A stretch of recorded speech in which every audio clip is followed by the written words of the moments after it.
If you aren't holding an offer for a place at university, if you are interested in applying after the 30th of June, or you've simply changed your mind about the course or the university you'd like to study at, Clearing provides you with an opportunity to find the perfect course for you.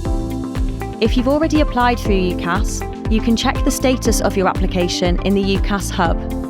If you are in Clearing, your Clearing number will be displayed here. If you haven't yet applied through UCAS, it's not too late. Apply through UCAS and they will provide you with your Clearing number. Have a think about the type of course that you'd like to study. UCAS regularly update their website with the latest course vacancies, so this is a good place to start. Many universities, including Chester, will also list their own Clearing places on their own websites. So if you have a good idea of the university and the course that you're interested in, you can also check individual university websites.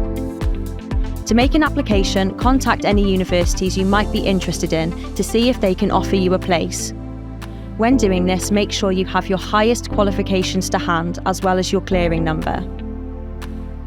If you're offered a place, you should log into the UCAS Hub and refer your application to your chosen institution and course.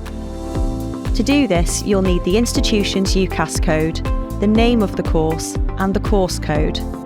If you're interested in a course at Chester, our UCAS code is C55. If you're looking to apply for a course based at one of our University Centre sites, you'll need the following campus codes: W for University Centre Warrington, B for University Centre Birkenhead, or R for University Centre Rees-Heath. Make sure that you enter the correct campus code in the Choices section of the online application form.